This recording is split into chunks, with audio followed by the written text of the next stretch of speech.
Rome to Brindisi. How biking an ancient Roman road saved me from a life of quiet desperation. Chapter 1. The Mouth of the Wolf. All I wanted was to leave. I just wanted to get on my bicycle and ride away on a journey down the Via Appia to the Achilles tendon of Italy. But there in the dark forest where I found myself, a frightening apparition stood on the path right between me and my bicycle. Now this isn't some kind of metaphor. I was literally in a grove of trees somewhere outside Benevento on a warm spring night. I needed a place to sleep and had just discovered that perhaps this wasn't the best place to do so. Unfortunately, it looked like I might not be allowed to leave. But I'm jumping ahead though. This story began long before I set off on a bike tour. It started literally thousands of years before I was born. Once upon a time, an energetic band of free-spirited farmers and artisans built a young republic in a sunny Mediterranean paradise. But they were all about to die. A ruthless dictator from the east had his eye on the treasures and spoils of ancient Italy. He was steamrolling up the Italian peninsula with 30,000 warriors, horses trained for war, and a score of thundering elephants. He won battles. He took villages. One by one, the tribes and colonies surrendered to him. And then, when everything seemed hopeless, one man stood up and blocked the conqueror. He wasn't a hero, a warrior, or a great leader. He was just a grumpy old man with bad eyesight and selfish ambitions of his own. But he gave a moving speech which ensured that Rome would never surrender. His name was Appius Claudius, and he proved that a speech can stop an army. Most of the time, old Appius Claudius Chacus was an arrogant, self-serving prick, like the driver who cuts you off in the middle of an intersection, or the person who lets their dog run loose and defecate in front of your house and refuses to clean it up. But you know, even good people like you have your bad days, when you laugh at something inappropriate or forget to put the toilet seat down. Likewise, the worst of us are capable of doing great things. Appius Claudius had questionable ethics, but he made a speech that galvanized young Rome against her enemies, and he said one thing in this speech that has lasted for millennia. Every man is the architect of his own fate. Now this book is mostly about my attempt to be the architect of my own fate, but I'll also tell you about the elephants, and especially Appius Claudius. This speech was one of his last public acts, but he is better known for what he did at the beginning of his career. When Appius became censor, he nearly bankrupted the treasury of the Roman Republic. He devoted almost all the available funds to build a road into the uncertain wilderness of the south. And, as the keynote of a career that was built almost entirely on sheer chutzpah, he named the road after himself, Via Appia.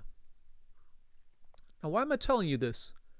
Well, because 2,317 years later, I was riding a bicycle on that very same road, while every motor vehicle in Italy tried to crush me like a grape in a wine press. Just after Via Appia leaves Rome through the Porta San Sebastiano, the shoulder disappears. 2 brick walls guard the road, turning it into a roofless tunnel. It is a Roman channel of death for cyclists, where you are nothing but a petty obstacle, a dog turd to be avoided if possible, or else smeared across the cobblestones. Commuters in Fiats late to work shouted vulgar curses against my ancestors. Produce trucks threatened to grind me against the wall like an olive between the millstones. 2 buses nearly pounded me like basil in a mortar. Soon I would be mashed into pesto, olive oil, and marinara sauce, the tricolore of Italy. This adventure would end before it began, and a foreigner would become national cuisine. But somehow I made it to the Parco Regionale dell'Appia Antica. At a small building that provided tourist information, I asked if it would be possible to speak to an archaeologist. A receptionist set down her lipstick-stained cigarette and directed me to Dr. Grillo. His office was up the stairs, first door on the right. The door was opened, and a gray-haired man, impeccably dressed, stared at me over a tiny cup of espresso. He seemed uncomfortable that a sweaty American dressed in shorts and clutching a bicycle helmet would enter his office this early on a weekday. In the best Italian I could muster, I told him I wanted to bike Via Appia Antica from Rome to its end in Brindisi. From the surprised confusion on his face, you would think I had just asked him to circumcise me. Impossibile, he protested, pronouncing the word with long Italian vowels. Impossibile! And nobody knows how many millions of nobles, senators, philosophers, soldiers, merchants, prisoners, slaves, poets, and bandits have traveled on the Appian Way. They've been doing it for more than 2,300 years, on foot, in litters, by wagon, buggy, horse, pony, donkey, elephant, mule, and more recently in cars, motorcycles, and trucks. Surely one enthusiastic bicyclist could make the journey. I had already decided to take this trip, with or without anyone's help, but I wanted some advice and encouragement from an expert if I could get it. I wanted to see marble columns rising out of misty fields in the dawn. I wanted to remember what the Romans forgot when they became too powerful as an empire and too weak as individuals. Dr. Grillo assured me that it could not be done. He warned me of floods and swamps and mountains. Much of Via Appia was buried on private property. Also, there were many places where we simply don't know which way Via Appia went. But I knew I had him when he asked me why I would ever even want to do such a thing. This is the hardest question to answer, even in English. I did my best to explain my fascination with ancient Mediterranean history. Archaeologists will never finish scraping the ancient world out of the soil and gluing it back together. But there's still an energy you can feel when you're alone in these ancient places. Grillo understood, or at least he no longer looked like he was planning to call security or throw me out himself.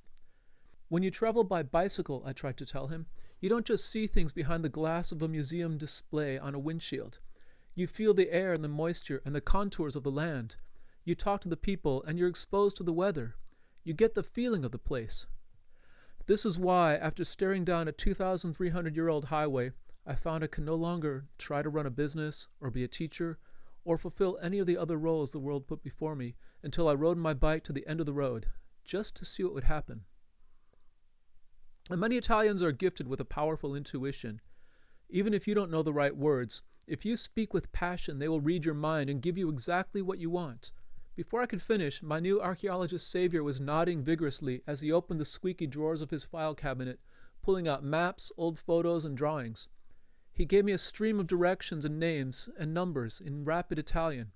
I scribbled as much as I could understand in my notebook. I wasn't looking for perfection, I told him, just adventure and learning and new experiences.